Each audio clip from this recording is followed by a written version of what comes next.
Hello dear students, कैसे हो आप सब। Welcome to MI chemistry classes. आज हम देखने वाले हैं क्लास 12th केमिस्ट्री के 45 important multiple choice questions Jammu and Kashmir board 2025 exam के लिए। ठीक है, जो एग्जाम हमारा 20 फेब को ही होने वाला है। देखो 12th क्लास के लिए मैंने सारा कुछ पढ़ा के, सारा सिलेबस खत्म करके, वन शॉट बना के, सारे इंपॉर्टेंट क्वेश्चंस करा के, प्रीवियस ईयर क्वेश्चंस करा के सारी प्लेलिस्ट बनाई हुई है। बहुत सारी प्लेलिस्ट्स आपको दिख जाएंगी 12th क्लास के लिए। तो इसीलिए मैं अभी तक 12th क्लास को कुछ नहीं करा रहा था, ठीक है। लेकिन आज मैं आपको मल्टीपल चॉइस क्वेश्चंस कराऊंगा। देखो, अगर आप ये क्वेश्चंस कर लेते हो तो आप एग्जाम में जो मल्टीपल चॉइस क्वेश्चंस आएंगे वो आप अटेम्प्ट कर लोगे, क्योंकि आपको पता है एग्जाम में 10 मल्टीपल चॉइस क्वेश्चंस होंगे सेक्शन ए में। 10 चैप्टर्स हैं, 10 चैप्टर्स में से हर चैप्टर में से एक एक क्वेश्चन मल्टीपल चॉइस आपको दिखेगा। उसके बाद आपको पता है सेक्शन बी होती है, वहां 2 मार्क्स के क्वेश्चन होंगे। सेक्शन सी में 3 मार्क्स के होंगे। सेक्शन डी होगी, उसमें 5 मार्क्स के होंगे। दैट्स इट, इतना सा पेपर होता है आपका। और आप ये क्वेश्चन मेरे साथ साथ सॉल्व करने की कोशिश करना। अगर आप सारे कर लेते हो तो आप खुश हो जाओ, फिर आप एग्जाम में भी कर लोगे। बाकी जो बच गया वो ऊपर वाले के हाथ में, हम अपनी तरफ से सिर्फ मेहनत कर सकते हैं, ठीक है। तो ज्यादा टाइम ना वेस्ट करते हुए सीधा चलते हैं। पहला मल्टीपल चॉइस क्वेश्चन जो इंपॉर्टेंट है वो देखते हैं। ऐसा एग्जाम में पहली बार भी पूछा था 2024 में। तो ये है हमारा first important multiple choice question. मुझे उम्मीद है आपको ये दिख रहा होगा। देखो क्या लिखा हुआ है, यहाँ लिखा हुआ है which colligative property is commonly used to determine the molar mass of solute. देखो कौन सी कॉलिगेटिव प्रॉपर्टी कॉमनली यूज की जाती है सल्यूट का मोलर मास निकालने के लिए। सोल्यूशन चैप्टर का क्वेश्चन है। तो देखो सारी ही कॉलिगेटिव प्रॉपर्टी यूज की जा सकती है, लेकिन मोस्ट कॉमनली जो यूज होती है वो होती है ऑस्मोटिक प्रेशर। ठीक है, आपने पढ़ा होगा, टेक्स्ट बुक पे लाइनें लिखी हुई हैं, तो ए ऑप्शन इसका करेक्ट हो जाएगा। मुझे उम्मीद है आपने इस क्वेश्चन को कर लिया होगा। नेक्स्ट क्वेश्चन पे चलते हैं। यह है हमारा नेक्स्ट क्वेश्चन। तो देखो rate constant of a first order reaction has the unit. यहां से rate constant of first order reaction, second order reaction, third order reaction से ये जो यूनिट है रेट कांस्टेंट के यूनिट निकालने, ये यहां से क्वेश्चन आपको पूछा जा सकता है। तो यहां फर्स्ट ऑर्डर का पूछा है, आपको 0 order, second order, third order का भी पूछा जा सकता है। तो आपको पता है हमारी जो इक्वेशन होती है, एक हम ऐसे जनरल इक्वेशन बनाते हैं, कंसंट्रेशन की पावर 1 - n और टाइम की पावर -n, ऐसे करके इक्वेशन होती है। आप देख लेना इस इक्वेशन को। तो ये जो इक्वेशन है, इस इक्वेशन से हम रेट कांस्टेंट का यूनिट निकाल सकते हैं। जैसे देखो ये 0, ये फर्स्ट ऑर्डर के लिए है, तो n की वैल्यू 1 पुट करेंगे तो कंसंट्रेशन की पावर जो है 1 - 1 हो जाएगा। तो टाइम की पावर क्या हो जाएगा, -1। n की वैल्यू 1 पुट कर देंगे, दैट्स इट। यहां से कंसंट्रेशन की पावर 0 हो जाएगी। Anything raise to power 0 equal to 1 होता है, मल्टीपल बाई टाइम का यूनिट सेकंड लेंगे तो रेज टू पावर -1 आएगा। तो सेकंड इनवर्स इसका यूनिट आ जाएगा। यही इसका ऑप्शन बी जो है करेक्ट हो जाएगा। ठीक है, मुझे उम्मीद है आप ये कर लोगे। केमिकल काइनेटिक्स से ये क्वेश्चन था। नेक्स्ट क्वेश्चन पे चलते हैं। ये है हमारा नेक्स्ट क्वेश्चन। देखो एक्वस NaCl की इलेक्ट्रोलिसिस करने पे कौन सी गैस कैथोड पे लिबरेट होती है। तो ये आपने किया होगा, ठीक है। आपकी टेक्स्ट बुक में एक्वस NaCl की इलेक्ट्रोलिसिस करके दिखाया हुआ है। देखो इलेक्ट्रोलिसिस आपको पता है कैसी होती है। इलेक्ट्रोलिसिस में हम क्या करते हैं, ऐसे एक सेल होता है जिसको बोलते हैं इलेक्ट्रोलिटिक सेल। तो उसमें हम 2 रॉड्स डालते हैं, एक रॉड को कैथोड बोलते हैं, एक को एनोड बोलते हैं। ठीक है, तो यहाँ हम एक को कैथोड एक को एनोड बोल के हाँ इसको बैटरी से कनेक्ट कर देते हैं। ठीक, तो आपको पता है इसको कैथोड बोल दो, ये माइनस होता है यहाँ, इसको एनोड बोलो, ये प्लस होता है। तो एक्वस NaCl की इलेक्ट्रोलिसिस करानी है। एक्वस NaCl का मतलब है उसमें Na+ और Cl- आयन भी होंगे और साथ में वाटर के आयंस भी होंगे, H+ और OH- आयन। तो आपको पता है जब इलेक्ट्रोलिसिस होगी Na+ और H+ इसकी तरफ मूव करेंगे, तो आगे जाके यहाँ आपने पढ़ा होगा जब 2 आयंस आ जाते हैं तो क्या होता है, 2 आयंस आ जाते हैं तो हम उनकी मतलब जो पोटेंशियल है वो देखते हैं। तो पोटेंशियल यहाँ H+ की ज़्यादा होती है। यहाँ H+ जो है ये यहाँ इलेक्ट्रॉन गेन करता है तो इसकी तरफ आता है, तो यहाँ से H2 गैस रिलीज होती है। ठीक है, H+ इलेक्ट्रॉन गेन करेगा तो H बनेगा, तो H और H जुड़ जाते हैं और H2 गैस कैथोड की तरफ से रिलीज होती है। ठीक है, ये समझ आपको, कैथोड की तरफ से H2 गैस रिलीज होती है, एनोड की तरफ से Cl2 रिलीज होती है, ऐसे करके होता है। तो ये इसका आंसर था सी ऑप्शन। ठीक, मुझे उम्मीद है आपने ये कर लिया होगा। नेक्स्ट क्वेश्चन देखो, ये है हमारा नेक्स्ट क्वेश्चन। इसको देखो, IUPAC नेम पूछा है CONH3 4Cl2+ का। ये कोऑर्डिनेशन केमिस्ट्री से क्वेश्चन है। देखो बहुत ही आसान है, तो इसको मैं एक बार यहां बनाता हूं, CONH3 4Cl2 और ऊपर इसके प्लस है। इसका IUPAC नेम पूछा है। आपको पता है पहले लिगेंड्स लिखते हैं यहाँ, ठीक है। लिगेंड्स में अल्फाबेटिकल ऑर्डर यूज करते हैं, तो क्या आएगा, देखो डाइक्लोरो, इसको अमीन बोलते हैं, डाइक्लोरो टेट्रामीन, ये कोबाल्ट है। तो आपको पता है अगर ऊपर प्लस साइन हो तो कोबाल्ट कोबाल्ट ही रहता है, अगर ऊपर माइनस साइन हो तो कोबाल्ट कोबाल्टेट हो जाता है। यहाँ प्लस साइन है तो कोबाल्ट रहेगा। डाइक्लोरोटेट्रामीन कोबाल्ट, और इसकी ऑक्सीडेशन स्टेट निकालनी है आपको, ठीक है। ऑक्सीडेशन स्टेट कितनी आएगी इसकी, इसको x मान लो, ये न्यूट्रल होता है, ये -2 है, तो x -2 इज इक्वल टू +1 आएगा, x is equal to +3 oxidation state आ जाएगा। तो डाइक्लोरोटेट्रामीन कोबाल्ट थर्ड इसका ऑप्शन हो जाएगा। देखो बी ऑप्शन इसका करेक्ट हो जाएगा, ठीक है। मुझे उम्मीद है आपने ये कर लिया होगा। नेक्स्ट क्वेश्चन पे चलते, ये है हमारा next question. Which of the following compound will not undergo aldol condensation, कौन सा कंपाउंड यहां से एल्डोल कंडेंसेशन नहीं करेगा। तो आपको पता है एल्डोल कंडेंसेशन वही कंपाउंड्स करते हैं जिनके अंदर अल्फा हाइड्रोजन होता है, जिसके अंदर अल्फा हाइड्रोजन नहीं होगा वो एल्डोल कंडेंसेशन नहीं करेगा, ठीक है। Aldehyde ketones and carboxylic acid वाले में से ये क्वेश्चन है। तो देखो इसमें जो बेंजेल्डिहाइड है बी ऑप्शन, इसी में अल्फा हाइड्रोजन नहीं होता। तो हम बहुत ज्यादा डिटेल में नहीं जाएंगे क्योंकि आपका टाइम भी वेस्ट होगा, आपको तैयारी करनी है, आपको जस्ट जो पढ़ा है उसको अप्लाई करना है। देखो ये बेंजेल्डिहाइड होता है CHO, इसमें अल्फा हाइड्रोजन नहीं होता। देखो यहाँ ये अल्फा कार्बन है ये वाला, इसमें अल्फा हाइड्रोजन नहीं है, ठीक है। तो यहाँ इसी में बेंजेल्डिहाइड में ही एल्डोल कंडेंसेशन नहीं होगी, बाकी सब में होगी। अगर आप चेक करोगे बाकी सब में अल्फा हाइड्रोजन होते हैं, ठीक। नेक्स्ट क्वेश्चन पे चलते हैं, ये है, तो करो इसको, इस क्वेश्चन को करो। देखो आप क्या इसको कर सकते हो, इलेक्ट्रोफिलिक सब्स्टिट्यूशन रिएक्शंस में से ये क्वेश्चन है, फिनोल वाली, ठीक है। तो लिखा हुआ है जब फिनोल रिएक्ट करता है ब्रोमीन वाटर के साथ, तो आपको पता है फिनोल क्या होता है, फिनोल ऐसा दिखता है, फिनोल ये होता है, ठीक है। जब ये ब्रोमीन वाटर के साथ रिएक्ट करता है, मतलब Br2 के साथ रिएक्ट करता है, तो क्या बनता है आपको पता है, ये जो OH ग्रुप है ना, ये इस फिनोल को एक्टिवेट कर देता है, एक्टिवेट करने का मतलब है ये जो यहाँ जब आप इसके रेजोनेटिंग स्ट्रक्चर्स बनाओगे तो यहाँ -4 जाएगा आर्थो पे और पैरा पे, ठीक। तो आर्थो और पैरा पे Br जुड़ जाएगा और कुछ नहीं, OH ऊपर ही रहेगा, बीच में तो वही बेंजीन रिंग रहेगी, तो ये आर्थो पोजीशन है, हाँ Br जुड़ जाएगा, पैरा पे भी Br जुड़ जाएगा और यहाँ भी Br जुड़ जाएगा। तो इसको नंबरिंग देंगे 1 2 3 4 5 6, तो आएगा 2 4 6 ट्राई ब्रोमोफिनोल, ये इसका आंसर आ जाएगा। देखो सी ऑप्शन करेक्ट हो जाएगा इसका। मुझे उम्मीद है आपने ये कर लिया होगा। नेक्स्ट क्वेश्चन पे चलते हैं। तो आपने पहले खुद करना है फिर मेरा देखना है, आपने वीडियो पास करके खुद करने की कोशिश करनी है। और आपको मैं एक चीज बताना चाहता हूं कि मैंने ऐसे क्वेश्चंस जोड़ के एक गेस्ट पेपर भी बनाया हुआ है जहां सब्जेक्टिव क्वेश्चंस और ऑब्जेक्टिव क्वेश्चंस आपको बहुत सारे मिलेंगे सारे चैप्टर्स के। तो वो अगर आपको लेना है तो उसकी लिंक जो मैं दे दूंगा डिस्क्रिप्शन में, तो वो पेड है, ठीक है। थोड़े से तो आपको 55 रुपीज़ देने पड़ेंगे आपको, ठीक। अगर आप लेना चाहते हो तो ठीक है, वहाँ आपको एक वीडियो मिल जाएगी लिंक, वहाँ उस वीडियो को चेक करके आप वो भी ले सकते हो, ठीक है। लेकिन अगर नहीं लेना तो भी कोई प्रॉब्लम नहीं, ये क्वेश्चन ठीक है, ठीक। नेक्स्ट क्वेश्चन देखो ये वाला, ये अमीन्स का क्वेश्चन है, तो चेक करो इसको। देखो बेसिसिटी ऑफ अमीन पूछा है, तो डायरेक्ट बेसिसिटी डिपेंड करती है किस पे, बेसिसिटी होती है कि यहाँ बेसिसिटी की तो बहुत सारी डेफिनेशन है, लेकिन फिर भी मैं आपको बताता हूं, जिसके पास लोन पेयर है, जो लोन पेयर जल्दी डोनेट करेगा वो अच्छा बेस होगा। तो यहाँ देखो basicity of amine depends on किस किस पे डिपेंड करती है। पहला ऑप्शन देखो availability of the lone pair of electrons on nitrogen, ठीक है। नाइट्रोजन के ऊपर अमीन की, अमीन ऐसा होता है आपको पता है RNH2 ऐसा होता है अमीन, इसके ऊपर लोन पेयर्स होते हैं। तो इसकी बेसिसिटी डिपेंड करेगी जो अमीन जितना जल्दी इलेक्ट्रॉन पेयर डोनेट कर पाएगा। तो अवेलेबिलिटी ऑफ इलेक्ट्रॉन पेयर इस पे तो करती है बेसिसिटी डिपेंड। दूसरा है inductive effect of alkyl group, यहाँ जो आसपास एल्काइल ग्रुप लगे हुए उनके इंडक्टिव इफेक्ट के ऊपर भी डिपेंड करता है। एल्काइल ग्रुप जितने ज्यादा होंगे उतनी ही बेसिसिटी ज्यादा होगी। तीसरा है सॉल्वेशन ऑफ प्रोटोनेटेड अमीन, आपने पढ़ा होगा सॉल्वेशन वाला कंसेप्ट भी यहाँ लगता है। तो ऑल ऑफ दिस इसका ऑप्शन आ जाएगा, बेसिसिटी इन सब पॉइंट्स के ऊपर ही डिपेंड करती है, ठीक। नेक्स्ट क्वेश्चन देखो, ये है हमारा नेक्स्ट क्वेश्चन। राउल्ट्स लॉ किसके लिए एप्लीकेबल होता है, ये तो आप आंखें बंद करके टिक कर सकते हो, सोल्यूशन चैप्टर आपने पढ़ा आइडियल सॉल्यूशंस के लिए, ठीक। Next, which of the following is non reducing sugar, कौन सी शुगर नॉन रिड्यूसिंग होती है, ठीक है। तो आपने पढ़ा है बायोमॉलिक्यूल्स का ये क्वेश्चन है, reducing and non reducing sugars. देखो ग्लूकोज, फ्रुक्टोज, माल्टोज सारी ही रिड्यूसिंग होती हैं, सुक्रोज नॉन रिड्यूसिंग होती है, ठीक है। नेक्स्ट, ये in a galvanic cell anode is, galvanic cell के अंदर एनोड कैसा होता है, एनोड नेगेटिव होता है, ठीक है। इलेक्ट्रोलाइटिक सेल के अंदर एनोड कैसा होता है, एनोड पॉजिटिव होता है, कैथोड नेगेटिव होता है, अभी बताया। गैल्वेनिक सेल के अंदर अपोजिट होता है, एनोड नेगेटिव, इसका आंसर आएगा नेगेटिवली चार्ज, बी ऑप्शन इसका करेक्ट है। नेक्स्ट क्वेश्चन देखो ये वाला, half life of a zero order reaction is, half life of a zero order reaction is, zero order reaction का जो हाफ लाइफ होता है वो किस पे डिपेंड करता है, आपने केमिकल काइनेटिक्स पढ़ा है। तो half life of zero order reaction जो होता है वो इनिशियल कंसंट्रेशन के डायरेक्टली प्रोपोर्शनल होता है, ठीक है।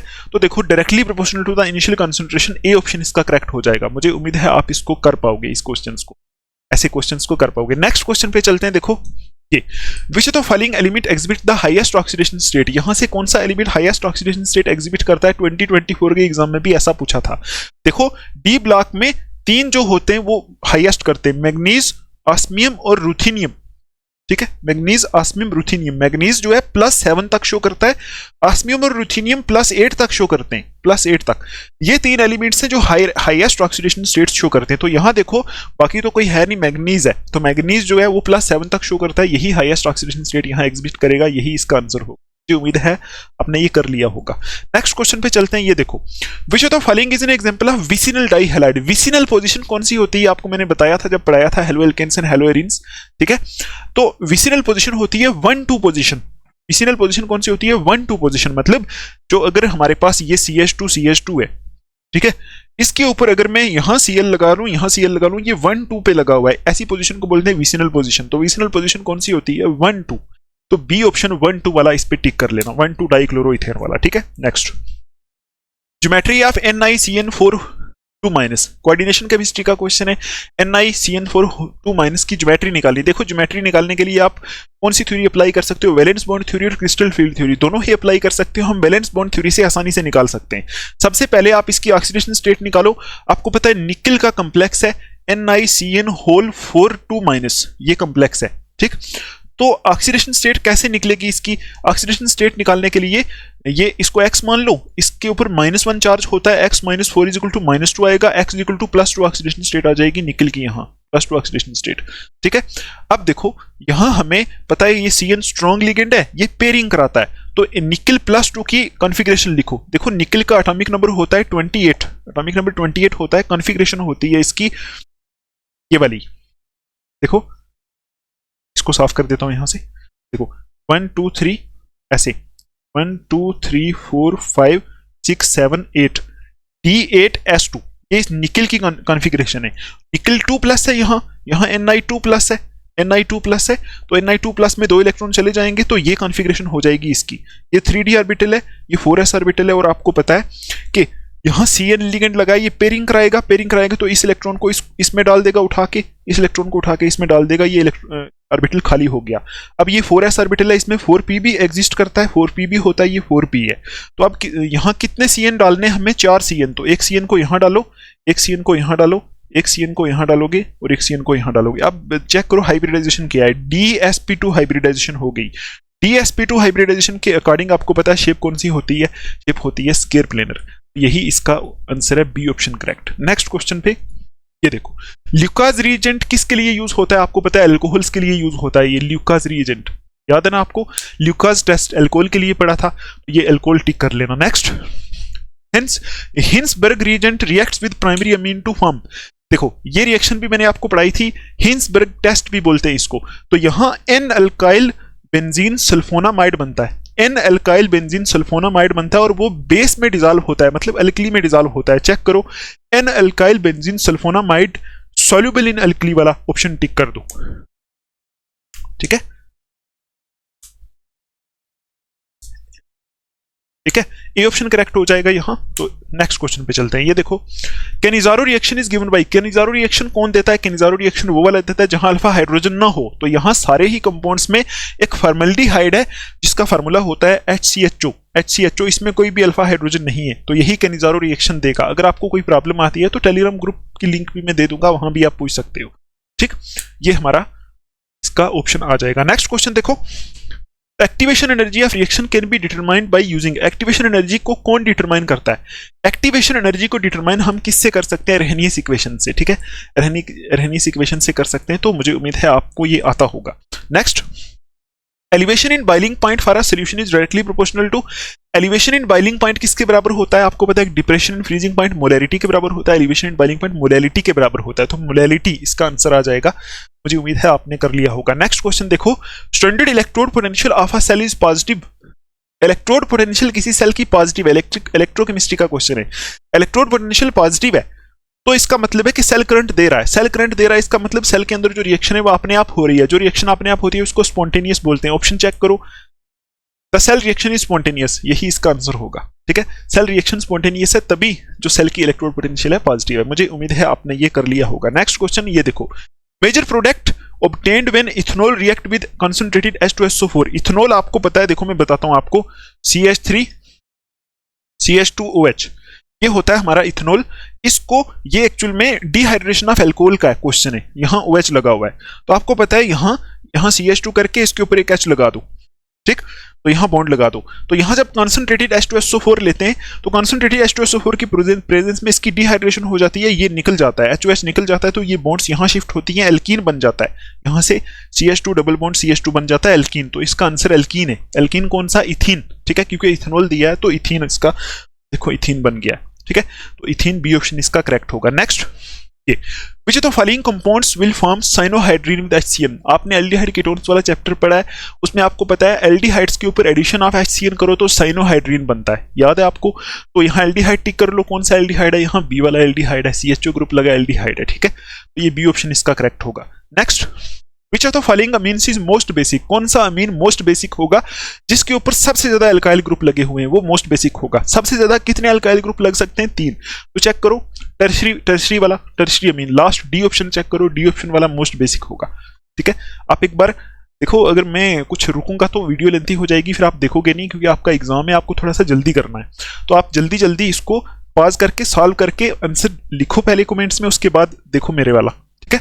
तो इसका डी ऑप्शन करेक्ट होगा। अगर प्रॉब्लम है तो आप पूछ सकते हो टेलीग्राम पे। नेक्स्ट, ये which the following is reducing sugar. कौन सी शुगर यहां से रिड्यूसिंग है, ठीक है। तो रिड्यूसिंग शुगर में आ जाते हैं जो हमारे कौन से होते हैं, जो सिंगल यूनिट के होते हैं, जैसे ग्लूकोज है, तो ग्लूकोज ही यहाँ रिड्यूसिंग शुगर होगा, सी ऑप्शन इसका करेक्ट हो जाएगा, ठीक है। बाकी सारे नॉन रिड्यूसिंग शुगर्स हैं, क्योंकि उनमें जो ग्रुप होते हैं ना वो जुड़े हुए होते हैं। Next, nitrogenous base present in RNA but absent in DNA। ये बायोमॉलिक्यूल्स में न्यूक्लिक एसिड वाले पार्ट से क्वेश्चन है। RNA में कौन सा नाइट्रोजनियस बेस प्रेजेंट होता है जो DNA में प्रेजेंट नहीं होता? तो आपको पता है कौन सा होता है, बोलो जल्दी, बोलो जल्दी, सी ऑप्शन यूरासिल होगा, ठीक। नेक्स्ट, ये देखो, bond between phosphate group and sugar in nucleotide. Nucleotide के अंदर फास्फेट ग्रुप और शुगर के बीच में जो बॉन्ड होती है उसको क्या बोलते हैं? तो फास्फोडाइस्टर बॉन्ड बोलते हैं उसको, याद है आपको, फास्फोडाइस्टर बॉन्ड, बी ऑप्शन इसका करेक्ट। नेक्स्ट, ये देखो, which vitamin is essential for blood clotting. देखो विटामिन वाले पार्ट से क्वेश्चन है बायोमॉलिक्यूल्स में। ब्लड क्लॉटिंग के लिए कौन सा यूज होता है? विटामिन के यूज होता है। अगर याद नहीं है तो याद रख लो, विटामिन के, ठीक है। Next, primary structure of protein refer to. आपको पता है प्रोटीन्स वाले पार्ट से ये क्वेश्चन है। प्राइमरी स्ट्रक्चर ऑफ प्रोटीन का मतलब होता है सीक्वेंस ऑफ अमीनो एसिड्स, ठीक है। इसी तरह देखो, सेकेंडरी स्ट्रक्चर और टर्शियरी स्ट्रक्चर में वो फोल्ड हो जाते हैं, लेकिन प्राइमरी स्ट्रक्चर सिर्फ सीक्वेंस ऑफ अमीनो एसिड्स को शो करता है, तो बी ऑप्शन इसका करेक्ट होगा। नेक्स्ट, ये alpha helix and beta sheet structures in proteins are stabilized by. Alpha helix and beta pleated sheet structure आपने पढ़ा होगा, वो किससे स्टेबलाइज होते हैं? हाइड्रोजन बॉन्ड से। चेक करो कहां है, C option. Next, complementary base pairing in DNA। DNA में जो बेस पेयरिंग होती है आपने बायो में भी पढ़ा है, तो ये होगी AGTC, adenine guanine thymine cytosine, ऐसे करके, बी ऑप्शन इसका करेक्ट होगा। नेक्स्ट क्वेश्चन, ये वाला, enzyme that catalyses the breakdown of starch into maltose. Starch को जो माल्टोज में एंजाइम कन्वर्ट करता है, बायोमॉलिक्यूल का क्वेश्चन है, उसको बोलते हैं एमाइलेस, बी ऑप्शन इसका करेक्ट है, ठीक है। मुझे उम्मीद है आप ये सारे क्वेश्चंस कर पा रहे होंगे। नेक्स्ट क्वेश्चन देखो, ये विच of the following reactions is used for the detection of primary amines. Primary amine की डिटेक्शन के लिए कौन सी रिएक्शन यूज की जाती है? Hinsberg test. हिंसबर्ग टेस्ट याद रखना, प्राइमरी अमीन की डिटेक्शन के लिए हिंसबर्ग टेस्ट यूज किया जाता है। Next, the chemical nature of enzymes. Enzymes का केमिकल नेचर क्या होता है आपने पढ़ा है, एंजाइम्स आर मोस्टली प्रोटीन्स होते हैं, तो प्रोटीन्स ऑप्शन इसका हो जाएगा, C option. Next, which of the following vitamin is water soluble. कौन सा विटामिन वाटर सोल्यूबल है? आपको पता है एक वाटर सोल्यूबल विटामिन होते हैं, एक फैट सोल्यूबल होते हैं, अगर आपको याद है बायोमॉलिक्यूल्स, तो सी विटामिन जो है वाटर सोल्यूबल होता है, ठीक, सी इसका B option. Next, in DNA molecule number of purines is equal to, number of purine is equal to number of pyrimidines होता है, याद है आपको, तो वही लिखो, नंबर ऑफ, ए ऑप्शन इसका करेक्ट हो जाएगा। Next, IUPAC name of CH3 CHOH CH2 Cl। बोलो इसका IUPAC नेम लिख के देखते हैं। इसका IUPAC नेम रखना बहुत ही आसान है, मैं इसको खोल के लिखता हूं, आप रख लोगे। CH3 CH के साथ OH लगा हुआ है, ठीक है, आगे CH2 लगा हुआ है, CH2 के साथ Cl लगा हुआ है, तो कहां से नंबरिंग करेंगे? यहां से कर लो, 1 2 3, ठीक है। तो क्या आ जाएगा? 1 क्लोरोप्रोपेन टू ओल है कहीं, 1 क्लोरोप्रोपेन टू ओल, प्रोपेन 1 क्लोरो,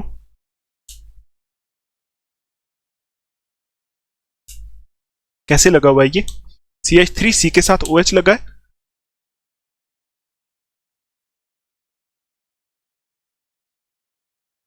इसमें मुझे लग रहा है कि ऑप्शन गलत है। क्या ऑप्शन गलत है, इसमें ऑप्शन गलत दिया हुआ है, लेकिन आपको नाम रखना आता है, आप चेक करना इसमें, ठीक है। नाम रखना आता है, ऐसे ही स्ट्रक्चर बनेगी तो रख लोगे आप, कोई मुश्किल चीज नहीं है, बड़ा बड़ा नोमेनक्लेचर आप करते हो। तो ये देखो, ये वही है बेसिसिटी इन अमीन्स, अमीन्स की बेसिसिटी का ऑर्डर बताओ तो वही है, टर्शरी सबसे ज्यादा बेसिक होता है, फिर सेकेंडरी, फिर प्राइमरी, फिर इसका बी ऑप्शन चेक कर लेना, टर्शरी। अभी 2 बार ये क्वेश्चन रिपीट भी हुआ है। नेक्स्ट क्वेश्चन ये, which the following is N isocyanide, कौन सा आइसोसाइनाइड आपको पता है, NC वाला ग्रुप आइसोसाइनाइड होता है, CN वाला साइनाइड होता है, तो बी ऑप्शन देखो NC वाला, यही करेक्ट है। Next, SN1 reaction follows, SN1 reaction में किस किस्म की काइनेटिक फॉलो होती है, तो आपको पता है, ऐसे याद रखना, SN1 में फर्स्ट ऑर्डर काइनेटिक और SN2 में second order kinetic. SN1 reaction है तो फर्स्ट ऑर्डर काइनेटिक्स फॉलो होगी, ठीक है। काइनेटिक्स का क्वेश्चन है, chemical kinetics. Next, acetic acid में कौन सा फंक्शनल ग्रुप होता है, आप देखो एसिटिक एसिड है, CH3COOH फार्मूला होता है तो COOH ग्रुप ही होगा, ठीक है, सी ऑप्शन करेक्ट। नेक्स्ट, ये वाला, which the following D block element exhibits the highest oxidation state, यहां से कौन सा डी ब्लॉक एलिमेंट जो है हाईएस्ट ऑक्सीडेशन स्टेट शो करता है, तो मैंने आपको अभी बताया था मैग्नीज, ऑस्मियम, रुथेनियम। तो देखो रुथेनियम यहां दिया हुआ है और ऑस्मियम भी दिया हुआ है, ये दोनों ही हाईएस्ट करते हैं, ठीक है। ऑप्शन में गड़बड़ है, रुथेनियम और ऑस्मियम दोनों में ही 8 ऑक्सीडेशन स्टेट होती है, +8, ठीक है। ऐसा जो गड़बड़ वाला क्वेश्चन होगा आपको एग्जाम में आएगा नहीं। यहां देखो, coordination number of cobalt is, यहां कोबाल्ट का कोऑर्डिनेशन नंबर पूछा है तो कोबाल्ट का कोऑर्डिनेशन नंबर उतना ही होगा जितने कोबाल्ट के आगे लिगेंड्स लगे हैं। 6 लिगेंड्स लगे तो 6 कोऑर्डिनेशन नंबर, 4 होते तो 4 होता। ये विच of the following element exhibit an oxidation state of +8, यहां से कौन सा एलिमेंट +8 की ऑक्सीडेशन स्टेट शो करता है, तो रुथेनियम, मैंने अभी आपको बताया रुथेनियम शो करता है, ठीक है। नेक्स्ट देखो, the oxidation state of manganese is, manganese की क्या होती है, +7 तक जाती है, देखो +7, डी ऑप्शन। नेक्स्ट, बस इतना ही था। देखो इतने ही क्वेश्चन थे, मैंने आपको जल्दी जल्दी कराए, तो बाकी कुछ इंपॉर्टेंट क्वेश्चंस और इंपॉर्टेंट ऑर्गेनिक रिएक्शंस की वीडियो मैं आपके लिए लेके आऊंगा, कोशिश करूंगा लेके आने के लिए, तो इनको आप पढ़ो। बाकी सारे क्वेश्चंस वगैरह सब प्रीवियस ईयर क्वेश्चन मैंने सब कराए हुए हैं, आप प्ले लिस्ट चेक करो, सारे 1 शॉट कराए हुए हैं, सब कुछ किया हुआ है, ठीक है। तो हम फिर मिलेंगे नेक्स्ट वीडियो में, तब तक के लिए आप अपना ध्यान रखो, अच्छे से पढ़ाई करो, कुछ प्रॉब्लम आती है पूछो। Take care, thanks for watching and all the best for your exam.